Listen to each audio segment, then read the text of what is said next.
Bismillahirrahmanirrahim. Assalamualaikum warahmatullahi wabarakatuh. Alhamdulillahirrahmanirrahim. Hari ini kita bertemu kembali di mata pelajaran IPA. Nah, insya Allah kita pada hari ini masih membahas tentang listrik statis dan melanjutkan materi dari pertemuan sebelumnya. Di mana pada pertemuan sebelumnya kita sudah membahas tentang listrik statis dan juga konsep dasar dari listrik statis. Nah, pada pertemuan kita kali ini kita akan membahas tentang medan listrik dan beda potensial listrik. Oke, adapun kompetensi dasar dari pertemuan kita kali ini yaitu menjelaskan konsep listrik statis dan gejalanya dalam kehidupan sehari-hari, termasuk kelistrikan pada sistem saraf dan hewan yang mengandung listrik, serta menyajikan hasil pengamatan tentang gejala listrik statis dalam kehidupan sehari-hari. Adapun tujuan pembelajarannya yaitu mengetahui medan listrik beserta arah gaya listriknya, mengetahui kuat medan listrik, mengetahui beda potensial listrik beserta contoh sederhananya. Nah, itu adalah tujuan dari pembelajaran kita kali ini. Oke, langsung saja kita masuk ke medan listrik. Nah, apa itu medan listrik? Nah, jadi medan listrik ini merupakan daerah di sekitar muatan yang dapat menimbulkan gaya listrik terhadap muatan lain. Oke, nah di mana medan listrik ini digambarkan oleh garis-garis gaya listrik yang arahnya keluar atau ke dalam muatan. Jadi medan listrik digambarkan oleh garis-garis gaya listrik yang arahnya itu keluar atau ke dalam muatan. Oke, nah ini adalah gambar dari garis medan listrik dua muatan. Untuk muatan positif, muatan negatif, juga garis antara kedua muatan ya. Di mana arah gaya listrik ini, arah garisnya itu dari muatan positif ke muatan negatif ya. Jadi arah garisnya itu dari muatan positif ke muatan negatif. Oke, di mana arah garis gaya listrik ke dalam ini digunakan untuk menunjukkan muatan negatif. Nah, muatan negatif arah garis gayanya itu dia menuju ke muatan. Sedangkan untuk muatan positif arah garis gayanya itu dia keluar, meninggalkan muatan, ya. Oke, ini juga sama. Nah, ini yang menggambarkan arah garis gaya listrik muatan positif yang meninggalkan muatan atau keluar. Nah, ini ya, muatan positif di mana arah garis gayanya itu dia menuju keluar, meninggalkan muatan ini untuk muatan positif. Sedangkan untuk muatan negatif, arah gayanya itu atau garis gayanya itu dia menuju ke muatan. Gitu ya. Ini untuk muatan negatif. Jadi garis listrik untuk muatan negatif itu menuju ke muatan atau ke dalam ya. Terlihat di sini, oke. Nah, sekarang bagaimana pola garis gaya listrik pada dua muatan yang berbeda atau yang berdekatan? Nah, misalkan nih, kita ketika ada muatan positif dengan muatan negatif didekatkan atau kita dekatkan, nah, maka garis-garis gaya yang muncul itu akan keluar dari yang muatan positif ke muatan negatif gitu. Jadi keluar itu dari arah muatan positif ke negatif sehingga dia itu membentuk sebuah kayak lengkungan seperti ini ya. Ini untuk kedua muatan antara muatan positif dan muatan negatif ya. Jadi arah gaya yang muncul itu akan keluar dari muatan positif ke muatan negatif. Oke? Atau dari kutub positif ke kutub negatif ya. Sedangkan untuk misalkan kedua muatan itu sama nih, sejenis, ada muatan positif dengan muatan positif lagi. Bagaimana arah gaya listriknya? Nah, arah gayanya itu dia akan saling menjauhi ya. Arah gayanya akan saling menjauhi. Dan kemana arah gayanya? Karena ini adalah muatan positif, jadi arah gayanya itu keluar, menjauhi medan listriknya, menjauhi muatannya. Ini untuk muatan positif ya. Sedangkan untuk muatan negatif, nah ini juga sama, akan saling menjauhi, tetapi arah gayanya itu ke dalam, mendekati muatannya karena ini adalah muatan negatif ya. Jadi arah gaya listriknya itu dari positif ke negatif, dari kutub positif ke kutub negatif ya.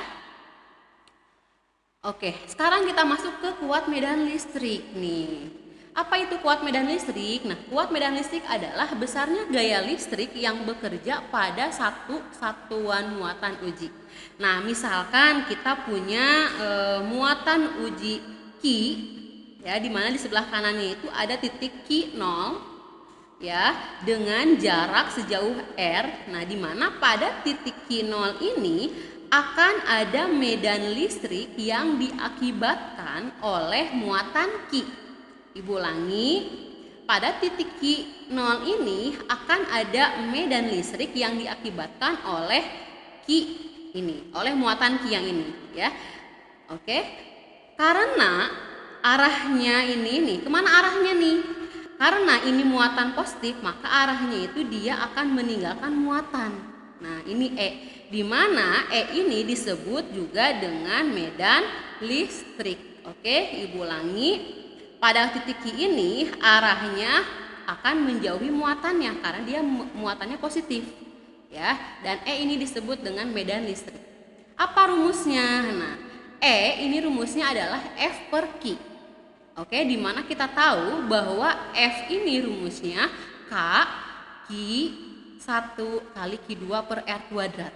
Nah, jadi dihasilkanlah rumus medan listrik itu K Q per R kuadrat dengan keterangannya itu E adalah medan listrik, Newton per kolom satuannya, Q adalah muatan benda, kolom satuannya, dan Q muatan uji, ini adalah kolom satuannya, R jarak dari benda satuannya meter, dan F ini adalah gaya satuannya Newton. Oke, mudah-mudahan dapat dipahami.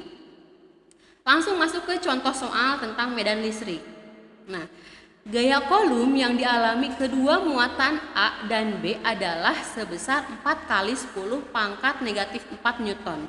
Jika besar muatan A sebesar 4 kali 10 pangkat negatif 6 kolom dan muatan uji B sebesar 4 kali 10 pangkat negatif 12 kolom, berapakah besar kuat medan listrik yang dirasakan muatan uji B oleh muatan A tersebut? Oke, jadi kita harus tuliskan dulu nih apa yang diketahui di soal. Oke, yang diketahui di soal di sini adalah besar gaya kolom atau F. F-nya berapa? 4 kali 10 pangkat negatif 4 Newton. Oke, kemudian besar muatan A, Q-nya.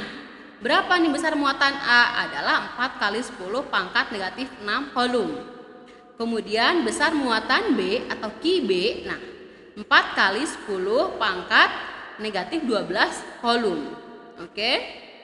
Nah, ditanyakan pada soal ini adalah besar kuat medan listrik yang dirasakan muatan uji B oleh muatan A atau EA, di mana E ini adalah medan listrik pada muatan uji B oleh muatan A.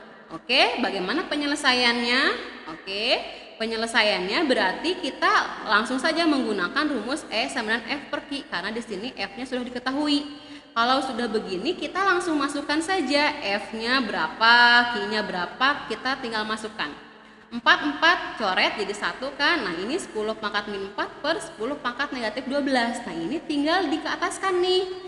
Ketika 10 pangkat negatif 12 dikeataskan, dia berubah jadi tanda positif. Jadi 10 pangkat min 4 kali 10 pangkat min 12 hasilnya adalah 10 pangkat 8 karena 4 per 4 yang 1. Jadi besar kuat medan listrik yang ditimbulkan oleh muatan A adalah 10 pangkat 8. Maaf, di sini Ibu koreksi 10 pangkat 8 Newton per kolom. Oke?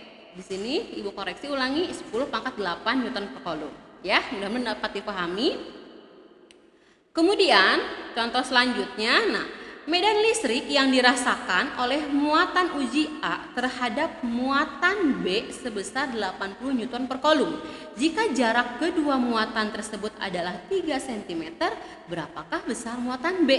Nah, berarti yang diketahuinya adalah E atau medan listrik sebesar 80 Newton per kolom.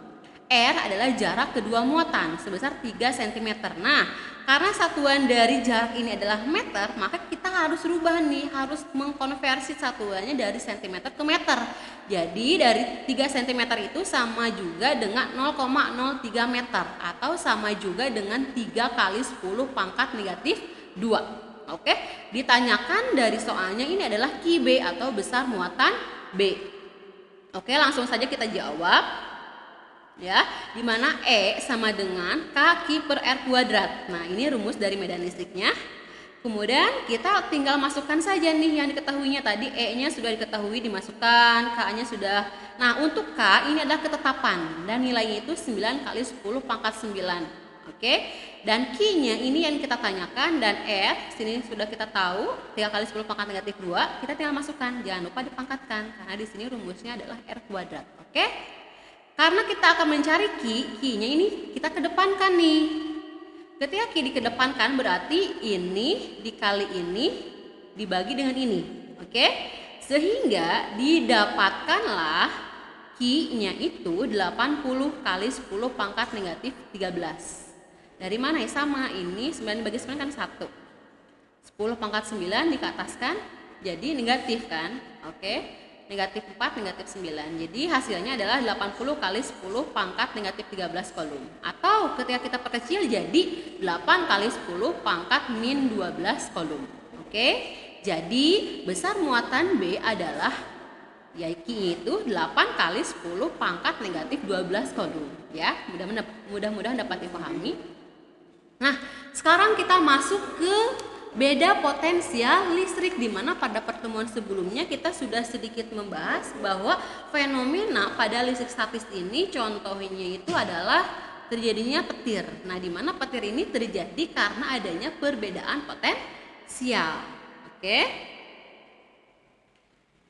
Nah, awan ini kan sebelum hujan ini di awan itu dalam keadaan netral. Oke. Nah, ketika hujan badai ini terjadi gesekan antar partikel-partikel awan sehingga menghasilkan muatan listrik.